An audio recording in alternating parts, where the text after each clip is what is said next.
we're gonna go to Matthew 17. Yes, sir. Gonna go to Matthew 17. So since we're talking about Jesus, right? Who is Jesus? I guess it's really all about Jesus, right? Yes, sir. So let's go and show how it's all about Jesus. This is Matthew 17, and I'm going to be reading from the New Heart English Bible translation. Okay. Which verse?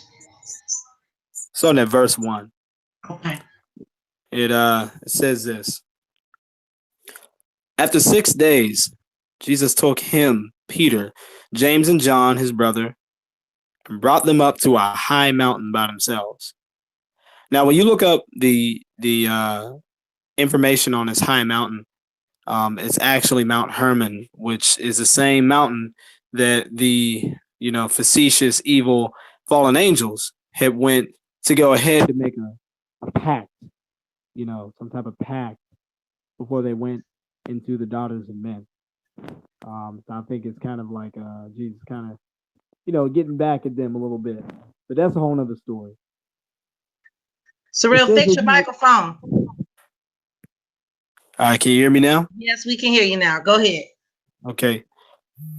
It says that he was transfigured before them, and his face shone like the sun, and his garments became as white as the light. And look, Moses and Elijah appeared to them, talking with him. And Peter said to Jesus, Lord, it is good for us to be here. If you want, let us make 3 tabernacles, one for you, one for Moses, and one for Elijah. Now, to give somebody a tabernacle, I don't know anything greater that you could give somebody greater than a tabernacle. Now, what did Moses represent? The law. What did Elijah represent? The prophets, because Moses was a lawgiver and Elijah was a prophet. That was not by mistake that they came to visit Jesus in his glorified form. And it says this. When the disciples heard it, they fell on their face. Oh, wait, I'm sorry. It says this. While he was still yet speaking. Now, let me pause here. Peter was speaking.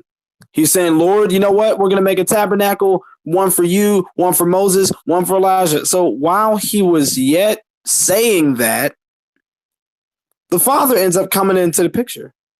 He says, look, a bright cloud overshadowed them.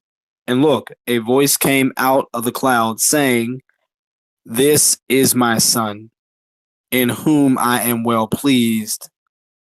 Listen to him.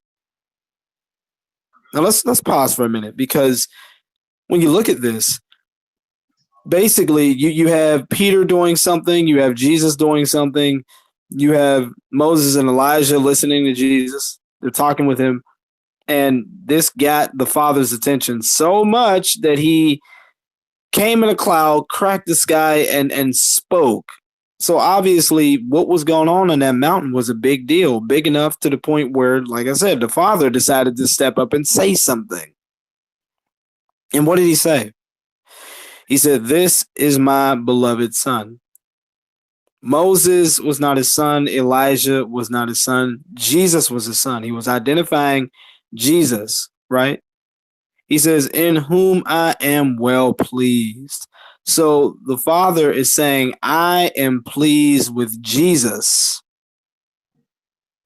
Also, he said, listen to him. So the Father is pleased with Jesus. He identifies his son as Jesus, obviously. And also he wants us to listen to Jesus. But Peter wanted to go ahead and make a tabernacle for the law and the prophets and Jesus. And the Father says, listen to Jesus. So when the disciples heard it, they fell on their faces and were very afraid. And Jesus came and touched them and said, get up, do not be afraid. And when they lifted up their eyes, they saw no one except Jesus himself alone. Moses was gone. Elijah was gone. The law, it was, you couldn't see it anymore. The prophets, you couldn't see it anymore. You only saw Jesus. by the time that, whatever was done being done. You only saw Jesus. Everything else kind of vanished away. And the only person that was left was Jesus, the one who embodies the law, the one who embodies the prophets, the one who fulfilled the law, the one who fulfilled the prophets is standing before you. He's the only one left. If you want to look for the law, well, now you got to look at Jesus. If you want to look at the prophets, well, now you got to look at Jesus. They were there, but now they're gone. And so if there's anybody that has anything to say about the law and the prophets, it's Jesus. You have to filter everything through Jesus. It says, and they were coming down from the mountain, and Jesus commanded them, saying, do not tell anyone what you saw until the Son of Man has risen from the dead. And so I just wanted to end that short piece there, showing that this is how, the Bible paints, the importance of Jesus. This is the reason why Jesus gave his own commandments. This is the reason why we have the law of Christ that's mentioned twice in Scripture. Like I said, I know there's other people that are on the panel, so I could have said more, but I just wanted to close that right there. If it's really all about Jesus, then let's show some scriptures that really show that it's really all about Jesus.